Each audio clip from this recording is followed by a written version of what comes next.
And we are back.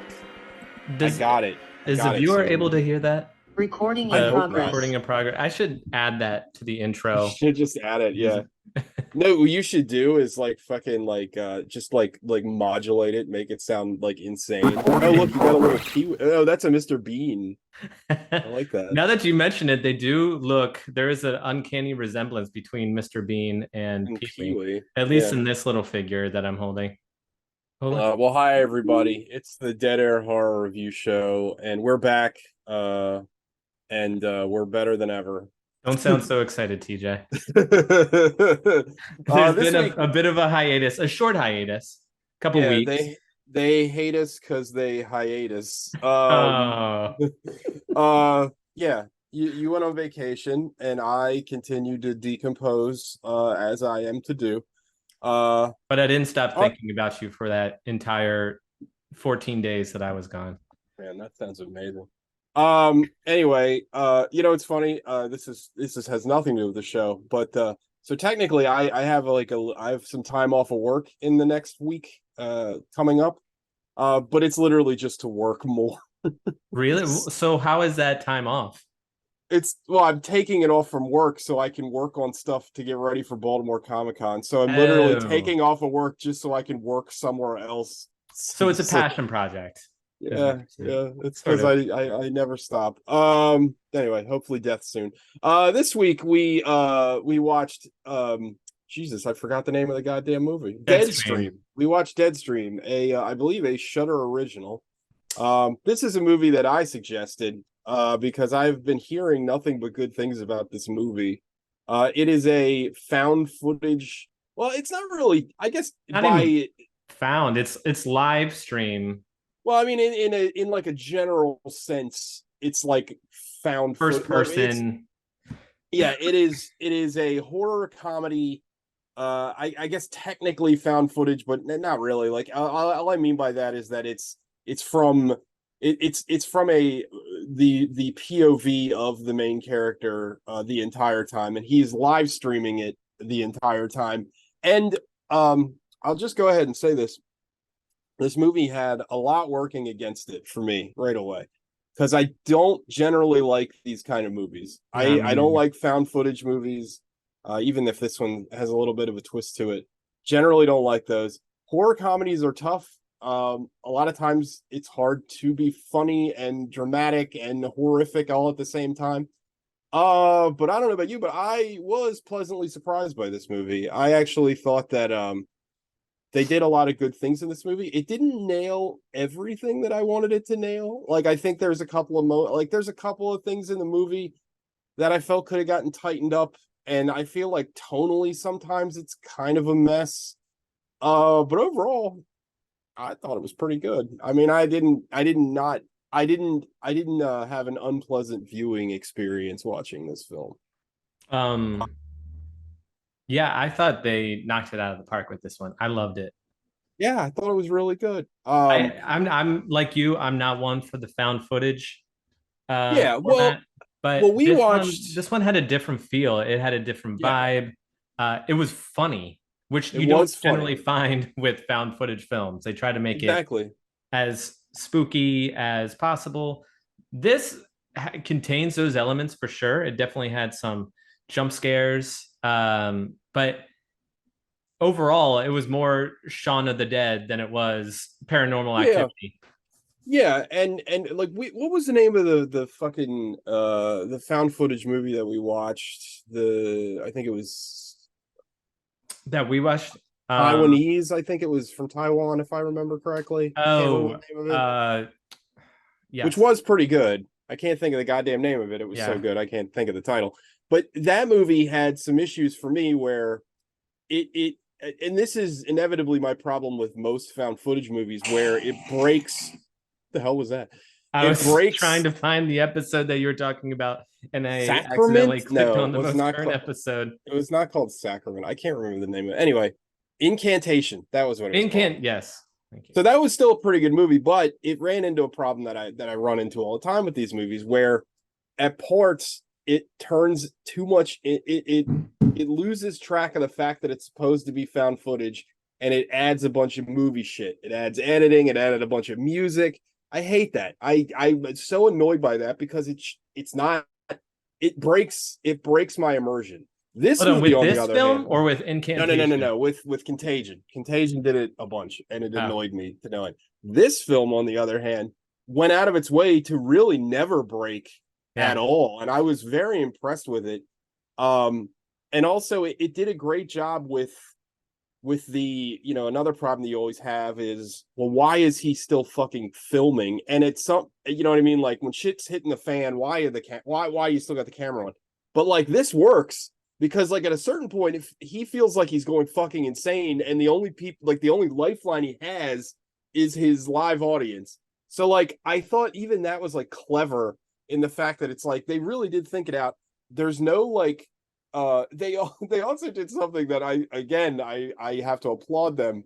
You know, if you wanted to make the movie I wanted to make, it'd have to be silent. It's all natural sounds, a very Dogma 95 type film. They added music to this movie because his crazy ass has a goddamn soundtrack on his hip. So it's all diegetic music. I'm like, oh, That like he that created is himself. right. And it like that's awesome. And Yeah. like I thought like that was so clever Yeah. and such a good workaround. Whereas like other movies are just like, fuck it, we're gonna put fucking music, we're gonna put fucking, that goddamn tonal kind of Yeah. shit to like raise tension. Not this movie. They're like, no, we're gonna have a reason that he has fucking music because he's a fucking narcissist weirdo. And like most like streamers, he's trying like every revenue stream possible to try to generate more. So he makes music, he does the live stream, he has merchandise.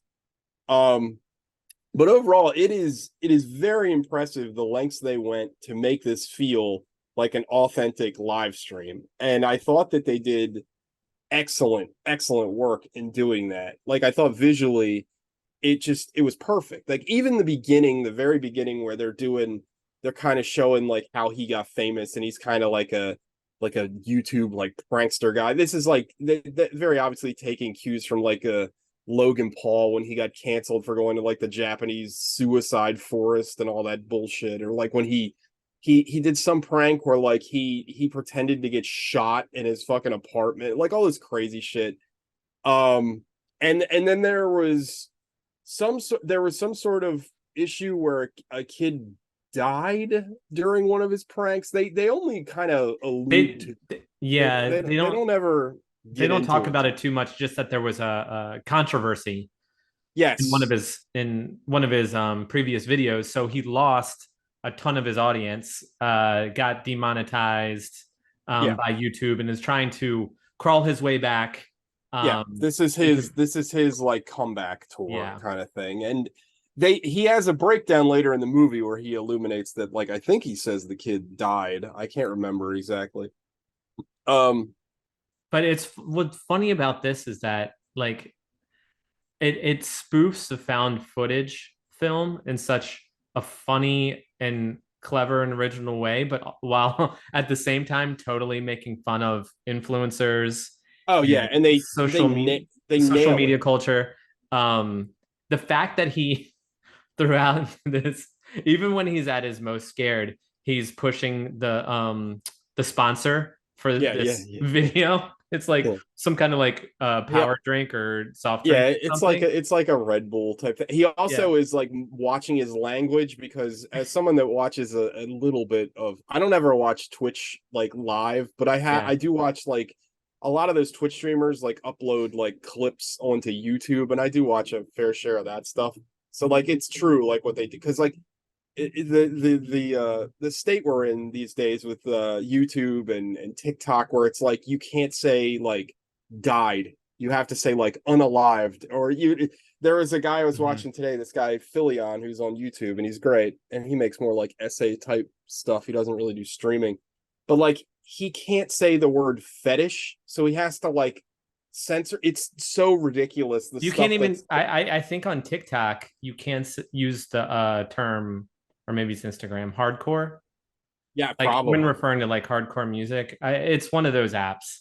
It's absolutely insane. It's just Yeah. like it's very weird, but I do appreciate the fact, again, you know, it's something I will applaud this movie for. all night long is attention to detail. They did such a good job with attention to detail and keeping it at this level. And I really respect that, because again, like so many movies, they start you down the path, but then they're like, we're gonna cut this corner, we're gonna cut this corner. Not this movie. It really maintains its level of verisimilitude. There's a good word for you. But yeah, That's from one of your fancy books that it's yeah, I'm definitely not smart enough to read. Chris, it's called the Bible. Okay, maybe crack it open one time. Oh, Um, I've read that several times over. I don't remember seeing that word. the ending sucks.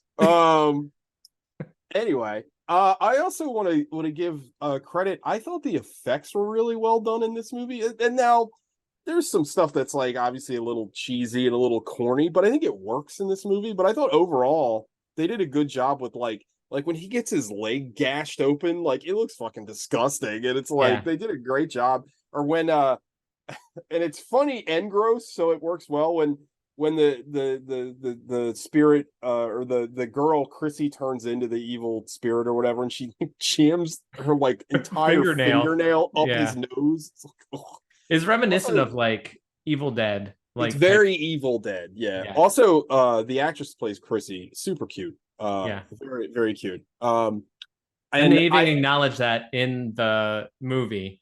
oh Um, yeah yeah when she turns into the evil spirit and people are like, so in the live stream you can see, which the this adds a comments whole yeah. nother level to this movie, I have to that rewatch it just to watch the comments. the Yeah, comments that people leave throughout this whole thing, throughout the whole movie, are hilarious. I need to And it watch must it have for that. taken them 6 months just to come up with every single comment because they were so good. And I was trying to read each one and trying to keep up with each one, and they all made me laugh. But one of the funnier ones was that when Chrissy turned into this demon, It's like still wood. like one comment was like, Chrissy's still hot. Yeah, yeah, yeah. Yeah, Chrissy was super cute. Like, I Yeah. don't know. It checked a lot of boxes for me. Also, like her introduction to the story, even though like I don't know about you, but I mean I felt like it was like telegraphed that like she was gonna be something more than what she presented herself to be. I Really? still really liked I didn't get that at the beginning, you thought but she was some kind so I thought this she is was a crazy fan. this is my level of fucking brain rot and how much I'm on the fucking internet. So that is a real thing. So there's something called stream sniping where there's a certain kind of streamer that's they call it an IRL streamer where they're literally like fucking filming themselves doing shit, like usually on like location somewhere. Like they go to fucking Tokyo and they fucking record everything, right? And so but people will literally like there's people that are obsessed fans. They will literally figure out where they are and they will come to them to try to find them where they're streaming. It's fucking crazy. But that again is another, like that's a real thing. That's a thing that happens to streamers. So again, whoever I know, I don't know why I say whoever, the filmmakers here, I was gonna say whoever wrote this movie, it's a mystery to this day. They really did pay a lot of attention to like the space, and I really think that shines through in the movie. Like I think like every this is a very yes and kind of script, right? Like everything kind of leads into everything else very well. I think it flows very well. The pacing of this movie is really well done, and it also like I feel like um again with found footage movies, because you can't use a lot of movie tricks, you can't do a lot of like transitional editing and stuff like that. A lot of these movies sometimes have like lulls, like big lulls, because they can't figure out how to get from one plot point to the next. Not this movie. I feel like this movie kind of kicks off right away. um once shit hits the fan, it's just very consistent. Even before then, there's a lot of tension because I think like you were wondering, you hear all the weird bumps in the house, and it's like, is somebody fucking with him? Is he doing this? Because I thought for a little while before, obviously, you get into all the demons and shit, I thought maybe that the thing was going to be like he had set up all this bullshit to like bring people in, and then something real happens. Like, you know what I mean? Like there's a Yeah. movie, actually another found footage movie. I want to say it's called The Last Exorcism. It's not very good, but the premise is really good. Where it's like the exorcist is like a fucking charlatan, because of course he is, you know what I mean, because exorcism's not real, by the way.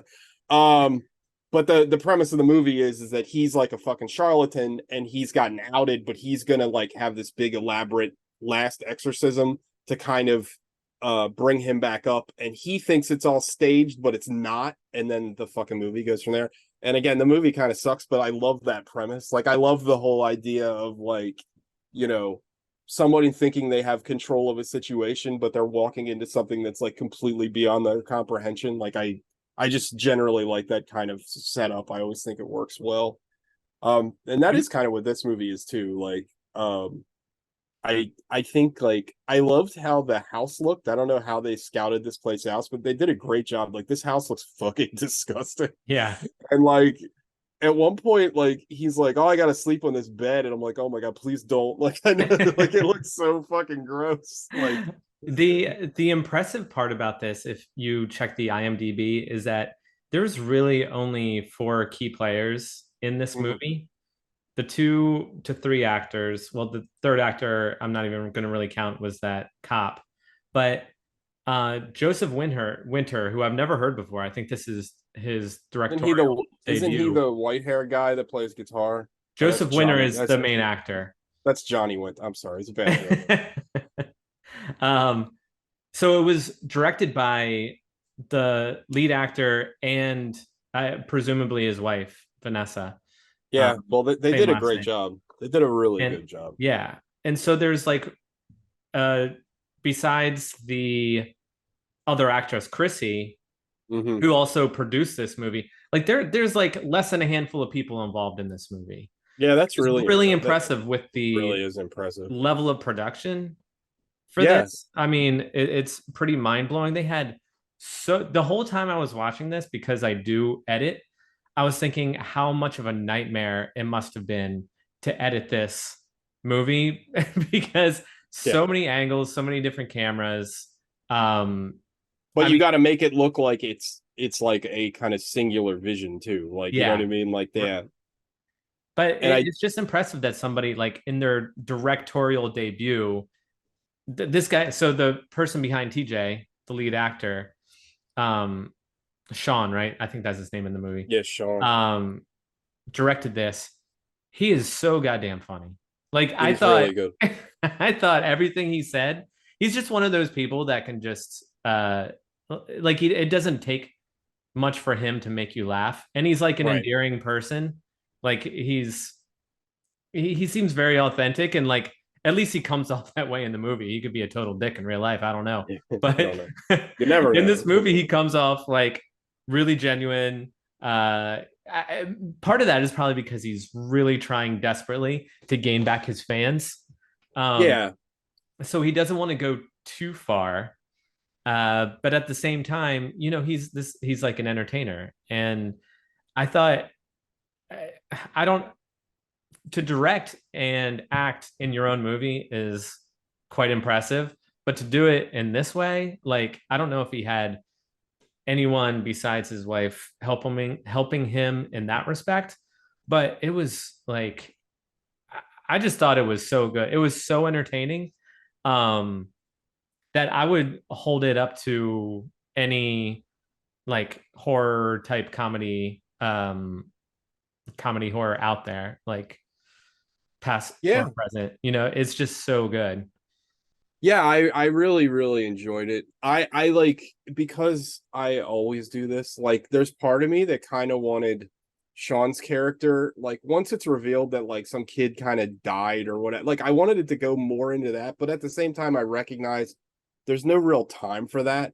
And like, I think, like, part of me, again, because I know this is drawing heavily from like the Logan Paul situation, like, part of me wanted the veneer of Shaun to be like like you just said, like, he is appealing very hard, or he's trying to appeal very hard to his audience to get people to win him back. I was kind of hoping that was like the veneer of his personality would fade and he's actually like a shitty person. Oh, But I also, I think that would have ruined the movie.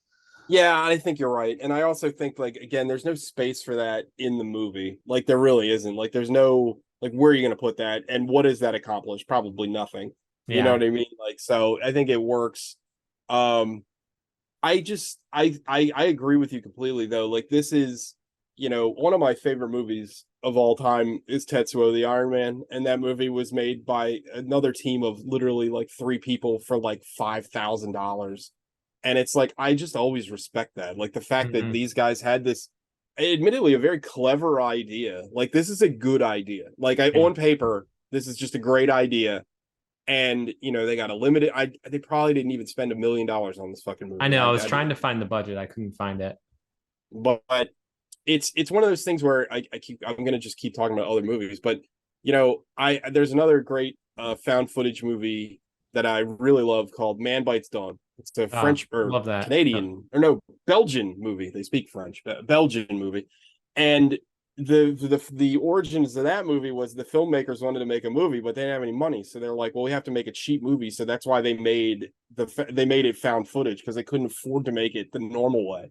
And I feel like that's kind of where this comes from. And I think like, throughout film history and art history in general, I feel like when you have to work within your limitations, like the best stuff comes out of it, right? Like the fact that it's like when these like, blockbusters with $300 million, like The Flash, it's just dog shit. You have all the money in the world, but you can't fucking make anything. But like if you have this micro budget and you have like a great idea and you have to rely on the basics, right? Like you got to rely on your acting. The acting's great in this movie. Everybody's good in it. There's only a couple people in it, but everybody's Right. good in it. The writing is really strong. The overall production is very strong. The editing and the choices that they made to again keep this movie feeling authentic is incredibly strong. And it's like all of these things would have been undone if like let's say in 5 years, I don't know. I was gonna say Blumhouse, but they famously don't have big budgets. But let's say like I don't know, a fucking I can't a Lionsgate picks this up and wants to make a remake and gives it like a $60 million budget. It's gonna be bad. Like it's Yeah. just gonna be bad. It's not Yeah. gonna be like if you dolled up the production of this movie, it's just gonna take all the charm away from it. So yeah, I don't know, man. I really did enjoy this movie. I can see why finally something that got hyped up to the nth degree is actually worth the hype. It's kind of refreshing to see, to be perfectly honest. Where did you? Because I had never heard of this movie before. Where did you hear about it? TikTok, like everything else, Oh, horror really? TikTok. It seems like anything that Shutter puts out, Shutter has a big audience. Because anything that they put out, people seem to get eyes on pretty quick. I guess because it's very easily accessible, Yeah. and yeah, I mean, I get it. Like this is really good. It also is a great time capsule movie because again, with the popularity of streamers and again, like the Twitch kind of space, like this is a nice kind of encapsulation of what that is. So this is going to be a perfect thing to watch 30 years from now. Who knows if streaming even still is a thing. But I don't know, it's a really, really good movie. And I highly recommend it. And I'm glad that we watched it. Um, Anything else we want to talk about? I don't know how much time we have left. I just read that they were also involved in VHS 99. Have you watched um any of those yet? I've not No, I mean I've watched like two of them, and I generally don't like them. So I might watch 99 now just because they're involved. But Yeah. I will say, if anybody wants to watch VHS Part Two, Garth Evans has a short in there that's like one of the best short films I've ever seen. I think it's called The Cult. I can't remember. It's fucking awesome. The rest of those movies, though, I'm not a fan. I don't know. Like they always start out with like good premises, but I don't know, they never really work out. And I always hate the wraparounds. The wraparounds in those movies are always so fucking corny, and I don't know. Like there's a mix, right? It's like for a little while there, I feel like the early 2000s, we got a whole bunch of those like horror anthologies. Yeah. And if you like cobbled them all together and just took out the good ones, the good short films, it's like 10 minutes. Like, I mean, because like you got like ABCs of Death, and there's a couple of other ones. It's just like, I don't know, most of this is just not very good. Yeah, I tried to watch one or two on Shutter and they were just kind of meh, like Yeah, yeah, I'll have to send you the link to the one I'm talking about because it's really fucking good. And I mean, Yeah. it's like brutal. Basically, the premise is that these are like investigative journalists, and they go investigate this like this new age cult. And then in the middle of like their investigation, obviously it turns into this weird death cult, and it's fucking insane. And the ending is fucking wild. It's Yeah. All right. really good, but it's Garth Evans, the guy that directed The Raid, and then he directed Apostle, which is a movie that more people should watch because it's incredible. It's on Netflix. But yeah. Anyway, anything else we want to talk about? That's a Um, shorter episode, but it's harder to talk about something that it's really like. I feel like it's the Chris Farley thing where it's just like we're just gonna talk about how good the movie is. Like it's we can go easier on to a bit of a tangent. I was gonna say I was thinking about you earlier because my son's really into war movies right now, oh, and okay. we've watched pretty much every war movie minus Full Metal Jacket under the sun. Wow. Yeah, okay. Um, and we watched one today. For the life of me, I forgot the name of it, but I looked it up, and it was created by or produced by the Church of Latter Day Saints. What? Yeah, Really weird. and, and um, it's a World War II movie, and it's about Jesse Owens, the athlete. Oh, okay. Sure. Um, and I had no idea he went to war, I and didn't either. I just yeah, know. I mean, I just knew about him going to the Olympics and kicking the Nazis' ass that way. I didn't know he actually went to fucking war. yeah. Damn. Well, if this is in fact true, I have to do a little fact checking on that. But um, when you were bringing up earlier about the writing and how something like this that's created by just a few people that they're truly passionate about, and Sure. they probably had this idea for God knows how many years, and it Oh finally yeah. came to fruition. But they've been refining it for so long. If, like you said, if a studio threw money at it, it would just suck because they would pump it Oh yeah. out in like several months and it would just be trash. As long as they make a little bit of profit on it, they'd be happy. But with this movie, and I've seen other movies do this, especially war movies. And I'll tell you how this ties in, how I'm going to connect it to this movie. Go ahead.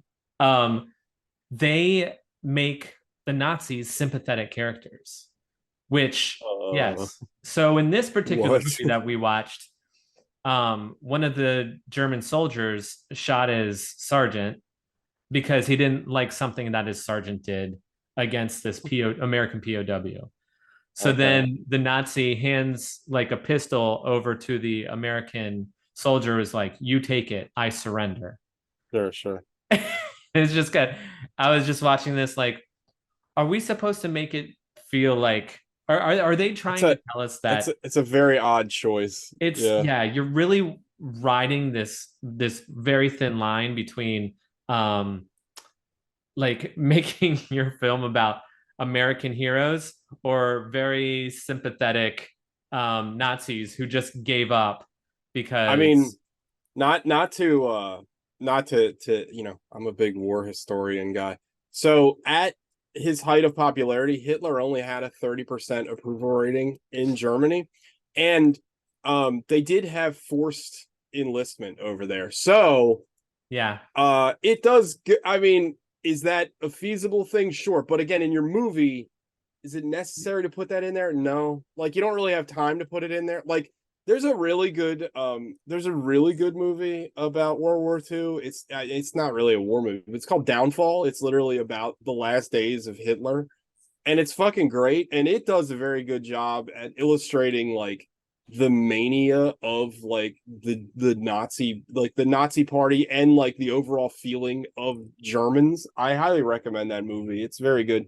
All right, I'll add I that to for the list. Bruno Ganz. He just passed away last year, but he plays Hitler and he's fucking incredible. Like it's really really good. You've probably seen clips of that movie because if you've seen that meme where Hitler's in a room and he's complaining about something, Yeah. and it's like people have memed it to mean like everything. It's from that movie, like because Oh, okay. they I haven't they seen that portray meme.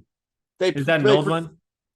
oh yeah, yeah. Because I do It's an love older memes. it's an But older movie, but I mean, because they portray Hitler as like fucking feeble idiot. Like he doesn't know what he's doing. His commanders are like, what the like he's done. Like he's got he's got like nerve damage, so his hands always. It's really good. Anyway, it's a Yeah. good movie. It's definitely not the easiest sit because there's some stuff in there that's like that again goes to like the cult nature of what the Nazis did and their followers. But it's very good. It's a very very good movie. But I would equate it to, if I was watching a film about slavery and, they make the slave owner, a sympathetic character because he just happens to let one of them in the house one night to eat dinner Right, with them. right. It's like, no, it's like, I I can't don't, I can't think of any examples off the top of my head, but I guarantee that that's out there in some movie, you know. yeah. Um, and, I never really thought about this issue until we started doing this podcast about how having sympathy for a particular character really shapes the way that you view the movie overall.